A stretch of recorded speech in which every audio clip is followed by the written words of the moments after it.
Good afternoon, ladies and gentlemen. My name is David Taggart. I'm Professor of Cardiovascular Surgery at the University of Oxford, where I work as a consultant cardiac surgeon. And I'm delighted to be here today, so I would like to thank Dr. Park for the invitation. And without any exaggeration, I'm with two of the giants of interventional cardiology. They need no introduction, Dr. Park and Dr. Serruys, because again, without any exaggeration, they have absolutely changed our understanding of the pathophysiology of coronary artery disease and how we should intervene on it when intervention is necessary.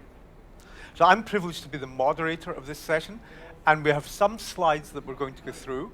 But first, I would just like to start by making a few kind of broad questions to both of our experts. And the first question I'd like to ask them both is, how do they define successful treatment as an intervention? What should be the primary outcome points? And what should be the duration over which we measure these outcome points? So if I ask Dr. Serruys first, because he's recently written about this in Neurointervention. Yeah, it depends, of course, very much about the age of the intervention. I mean, if you do an octogenarian, you should not have a treatment durable forever. But I think at the age of 60, 65, it's good to have an insurance for life of 10, 15 years. And I see what you are aiming at. I mean, it's clear that in interventional cardiology, we are always very happy when we have a follow-up of 5 years. That sounds to us already quite long. And for the surgeon, 10 or 15 is more the norm. So I agree that there is a kind of imbalance, and in some of the recent trials, like Syntax, even the best group, the 3-vessel with a score less than 22, if you look at the very end of the curve, yes, they get separated. Yeah. So I would be surprised to see what happens in the next 5 years. Dr. Park? Right, I fully agree with Patrick's opinion. So, current any randomized study to registry, the concern about the relatively young, just Patrick mentioned about the 60, 65. So, and efficacy concerns, the primary endpoint we measure DAS, MI, repeated revascularization. That would be total, efficacy of stent and treatment. So if I can explore this a bit further, if we look at Syntax, or we'll come back to BEST and pre-combat, but if you look at Syntax, if you look at the outcomes at 1 to 3 years, there seemed to be no significant difference between the benefits of intervention by coronary bypass grafting or by PCI. Yet by 5 years, we began to see quite significant differences. And the question I have really... I think you have to be specific. I mean, I don't mind too much after 5 years to go back to on the table for another teeth of another, but death is really the issue there. Yes. So if we look, for example, at the subgroup of 3-vessel disease, as opposed to left main, in Syntax, we saw quite a marked difference in favor of CABG. And the question I have for you both is it now time to say that for any interventional trial that we mandate a minimum of 5-year follow-up?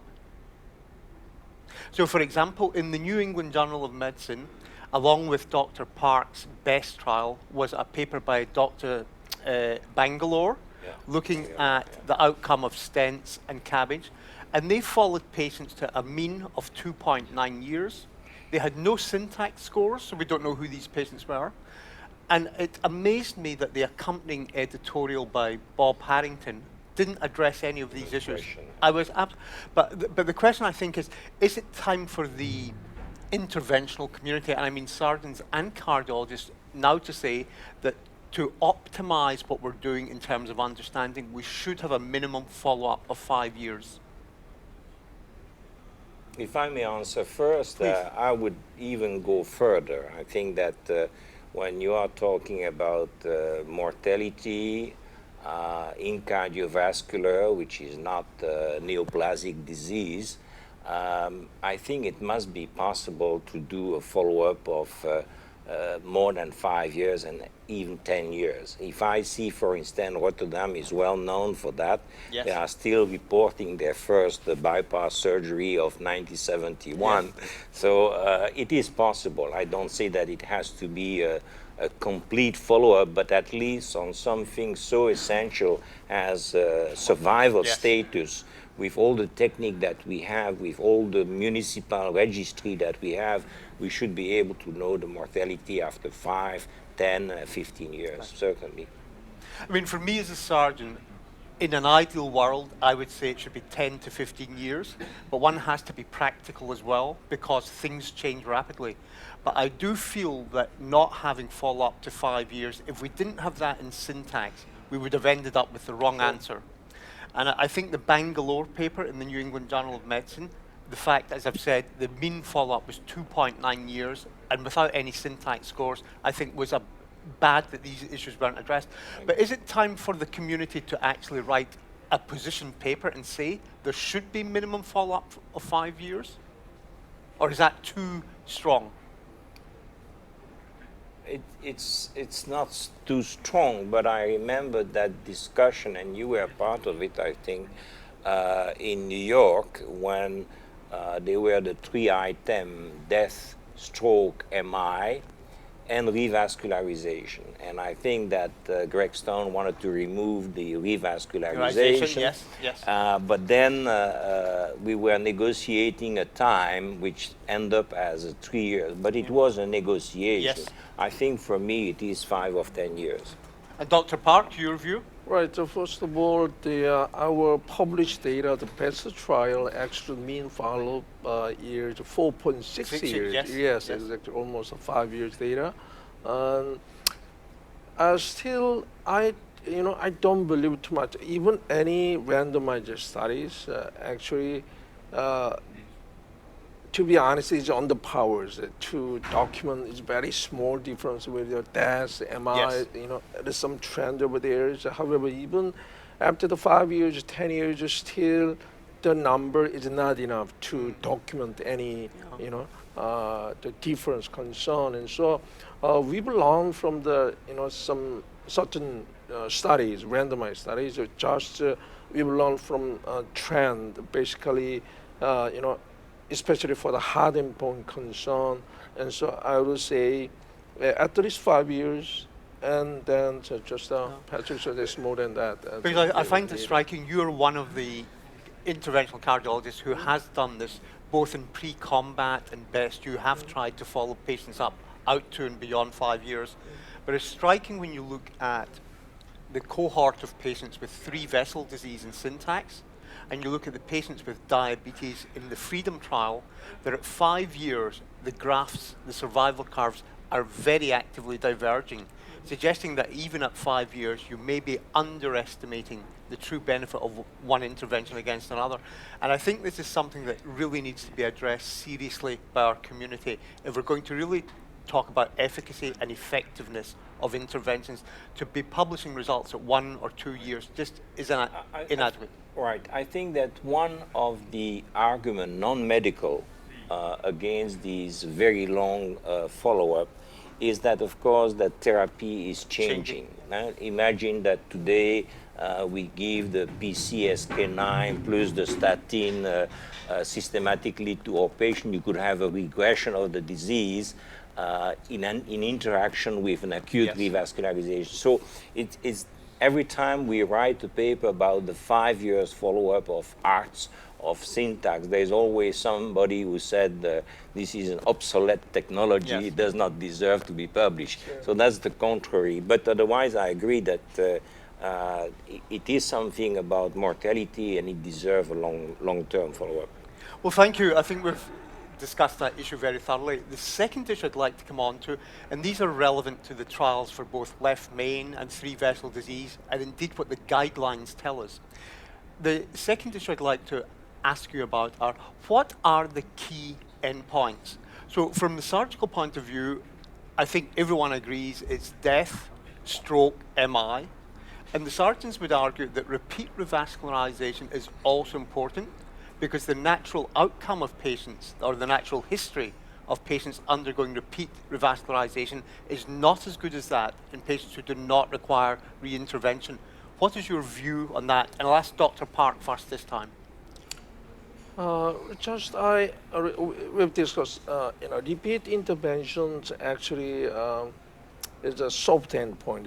In the physician's interventionist point to think about that. However, if you look at, I've learned some long-term data. The new region, anyways, the repeat revascularization increase. There are some trend of increase of myocardial infarction and TSMI increase, and the data clearly show that the hard endpoint no difference. However, intervention is clearly different. However, the transfer from the soft endpoint TSMI, we still underpowers any study we can lead that. And before that, anyways, PCI versus surgery concern, David, we have to separate with the cerebral disease and the main disease. I think it's clearly totally different disease, subset different disease entities, right? So the reason why we conducted our pre-combat studies for the main disease, focus on that, and best trials, multivascular, cerebral disease, actually a little bit different. To come back to your question, I think that in the spirit of Andreas Grünzig, to go back on the table was something different. He was starting with one vessel disease and try to keep the individual in the category one vessel disease. Yes. So if you have one bad teeth, you remove, etc., etc. I think that with three vessel disease, three things can happen. Number one, the cardiologist has not done a complete revascularization, or the surgeon has not done a complete revascularization, and the patient remains symptomatic, and it takes sometimes months to realize that I'm still suffering from angina pectoris and I need a new intervention. That's one thing. There is progression of the disease, which is, and for the surgeon and for the interventional cardiology, an annoyance.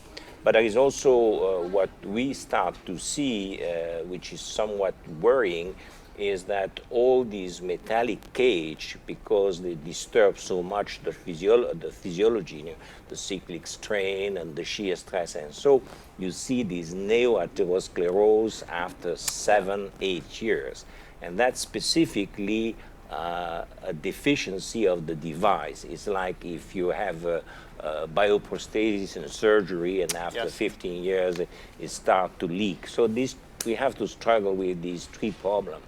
I said many times, and I read that in one of your editorial, that the internal mammary artery is a wonderful provider of nitric oxide, prostacyclin, and all these kind of things. And sometimes we see circumflex, we see right coronary completely destroyed, and there the LED behind the mammaria is still impeccable. Absolutely. So Absolutely, I think that's what you have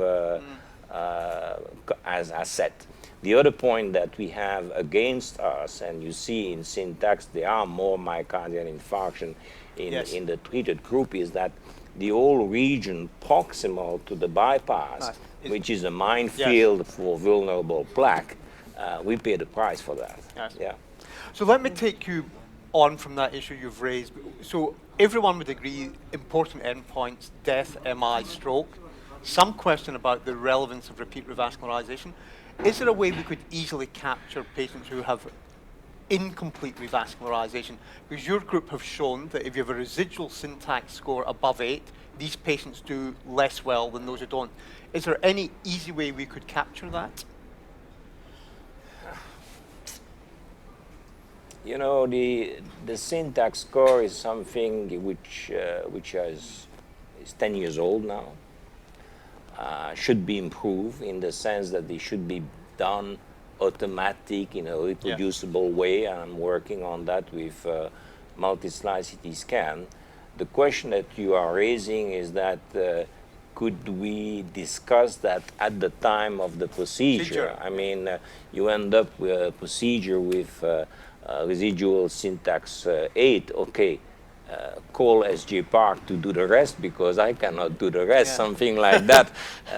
So I mean, I think it's tough to say, to recognize that I cannot do everything. Yes. And a great deal of the syntax 8 is total occlusion, of course. Yes.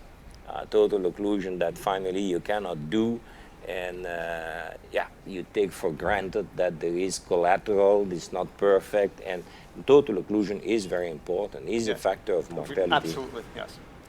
So we in surgery talk about incomplete revascularization, and we try to define when it's appropriate and when it's inappropriate.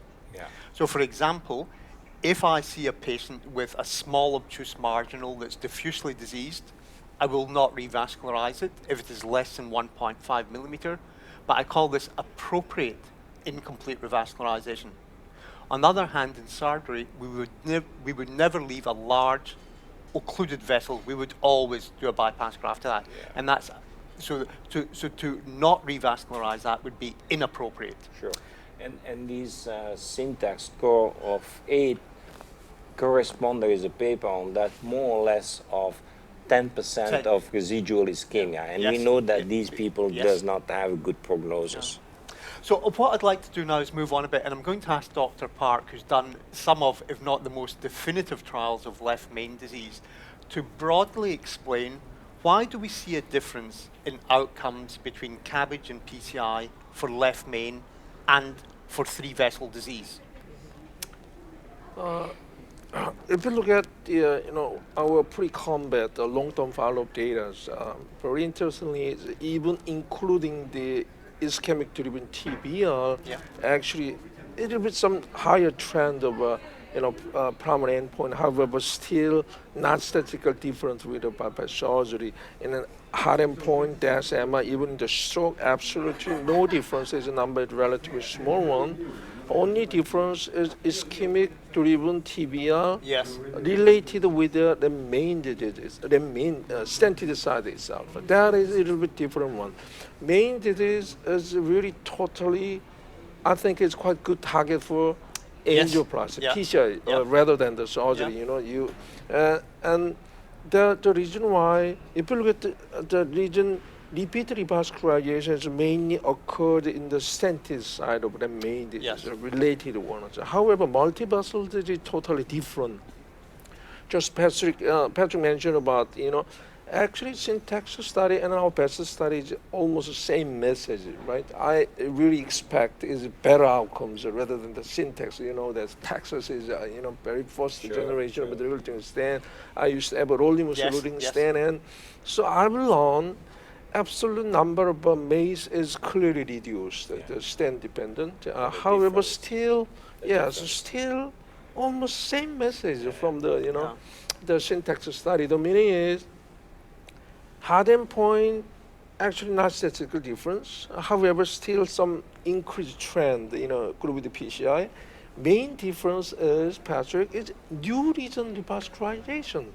Actually, we didn't see it from the syntax study that just revascularization increased the hard and test primary endpoint. However, we will separate with target region, the stand-related revascularization, and we will learn very interestingly, new region revascularization increased.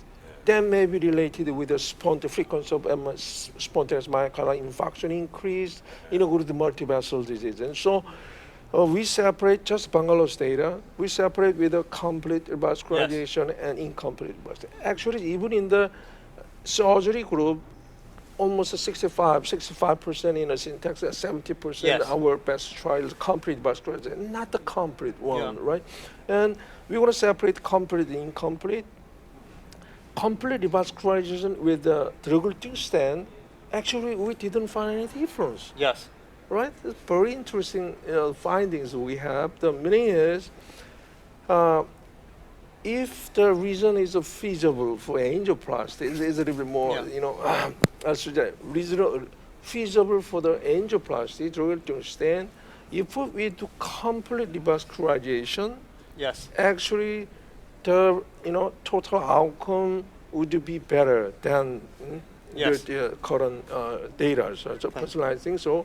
And however, in our current practice concern, I think it's almost impossible. Yeah. It's more diffuse disease, and so you just mentioned about inappropriate, incomplete revascularization, and then those remaining region may have some event during Yeah. the follow-up period, 5 years. I mean, it's that interesting. is different, right? It's very interesting when you compare syntax and pre-combat at 5 years, because overall the results are very similar. And if you look at the groups in terms of the syntax scores as being low, intermediate, or high, the main difference between the trials was that in the pre-combat there were fewer patients with the higher syntax scores above 32. But two things also strike me that are very interesting about the outcomes. The first is that the surgeons always said about syntax that the intermediate group was inappropriate results because there was a 20% mortality with surgery versus 7% for PCI. And yet in your group, you didn't see this disadvantage of surgery in the intermediate groups. And the other striking difference in syntax, possibly the most striking difference, is in the incidence of stroke. In syntax, the stroke was 4.5% for CABG at 5 years versus 1.5 for stents. In pre-combat, no difference. And this then, Patrick, brings me to ask you about the very important paper your group published in Circulation recently about the importance of ensuring patients are on optimal medical therapy. Because you showed that at 5 years, only 1/3 of patients were actually on optimal medical therapy. That's amazing. I mean, the optimal medical treatment, I could not believe that you will create such a difference. And at 5 years, there are patients, some of the 5-6% of the patients are on aspirin, for instance. It's absolutely amazing.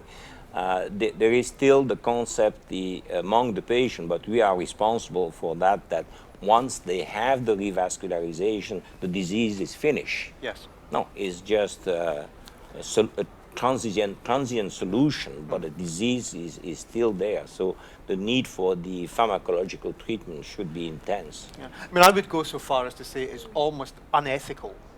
If I have a patient who's had bypass grafts, we have a duty to ensure that these patients are on optimal medical therapy. And we're fortunate in the UK because we have nursing staff whose specific role is to follow up patients and make sure they're on optimal medical therapy. But you noticed in your own trial, you described the same phenomenon, that the use of optimal medical therapy was substantially lower in the CABG than in the PCI group. Yes, clear. So right, after the bypass surgeries and the antiplatelet, even in the aspirin prophylaxis, but shorter and not too, standard treatment in the case of surgery. However, if you look at the frequency of a stroke inside, mainly lots of frequent stroke is occurred in the early period of a surgery, and the separation is continue. And in our cases, in our studies, we didn't find any difference. The meaning is, actually, if you look at our data, more than 87% we did open for surgeries. We didn't touch, anyways. So I would say some racial differences, Caucasianizations, and maybe related one. And second one, procedures itself, surgery itself, is a bit different. And also, if you look at the inside, we deploy more than 90% IMA and radial arteries, almost 80-90%. We didn't use the saphenous vein anymore. And I have to say, some of the surgeons publishing, some of your colleagues in Korea are publishing in the surgical journals the results of angiographic patencies at 1 and 5 years, and they are spectacular. So the quality of surgery being done in Korea is very high. Let me ask one question. I mean, maybe you have seen the fast track in the European Heart Journal where I do the prediction at 4 years of the XL. Do you believe that it will be like that? Yeah. So my own view here is we have quite radically changed our understanding of coronary disease, or at least intervention for coronary disease in the last 5 years. Because back in 2008, I co-authored a paper saying that surgery was definitely the best therapy for left main stem stenosis. And things have changed rapidly because of the studies both of you have done. They have changed our way of understanding this. And I think what we're beginning to appreciate as surgeons is or at least I personally believe, the major difference in outcome between three-vessel disease, where surgery seems to be much better therapy, at least in the higher severity disease, compared to left main, where there seems to be no difference in outcome. And I think the problem for surgery with left main disease is that unless you have additional proximal coronary artery disease, if you have isolated left main disease, I think there is too much competitive flow, and particularly for arterial grafts. So my prediction for XL will be, at the very minimum, stents will be at least equivalent to surgery, if not better. Because I think, now if you'd asked me the same question 5 years ago, I would have given you a different answer. No, so I think things have changed. I think that there have been main stem operated who did not deserve the operation. I mean, I'm sure that if we had done a pressure gradient and FFR, we have found almost nothing. I think that's the key point. And then these bypass that you put on a vessel with big flow, they are condemned to be non-functional. Yeah. Right. Okay. And to be honest, Patrick, talking about the syntax scores that you just mentioned about, 10 years ago, morphologic syntax score doesn't work too much. You're going to move to the any syntax score 2. Right. And so, however, still, you and anyways guideline, you're talking about, first the syntax scores. Actually, you know that even in the freedom studies, our pre-combat studies, PESA studies, we did, apply the syntax score. However, we didn't find any, clear difference in terms of interactions between the PCI versus the surgery. And so, still, many, physicians is talking about the syntax score. However, Patrick, the move, syntax score 2 is another, Yes. So we have to more, clarify. I didn't find another way. I mean, I was in the past completely irritated when the fellow was calling me and saying, tomorrow you have a three-vessel disease.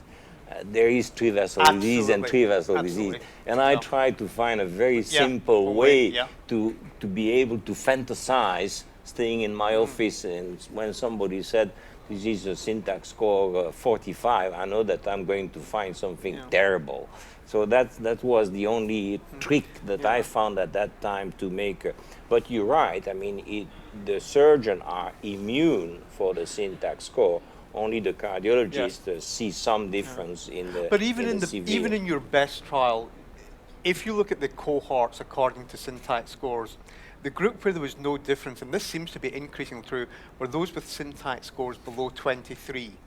And although your groups with the higher syntax scores didn't reach statistical significance, that may have just been because they were small numbers, but there was still a twofold difference in mortality compared. So what I'm learning from this is you can question about where the cutoff is with syntax, but the evidence that if you've got syntax scores below 20, it really seems to be quite convincing. There's no difference in outcome, at least in terms of survival, between CABG and PCI. Now, I've been told we've got 5 minutes left, so I do want to ask you one last question related to what we've just talked about. FAME3 is a proposed all-comer trial for coronary artery disease. And the question I would ask you is, would you feel comfortable randomizing a patient with three-vessel disease with a syntax score above 32 on the basis of saying to the patient, there is equipoise in this group, and would you feel comfortable to randomize those patients in FAME3? No, I'll respond immediately. For the time being, there is no evidence which has changed my mind.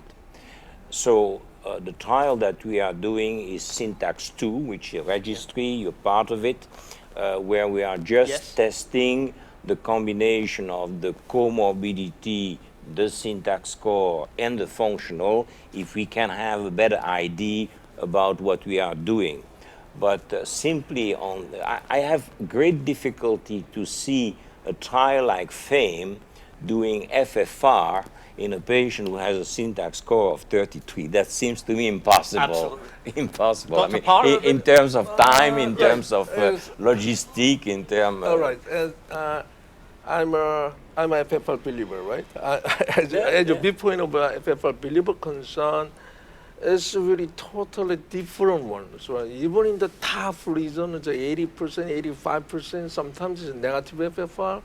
It's if you get some data, you got some real, angiographic findings over percent diameter stenosis 50 to 80%, half of any lesion is negative FFR.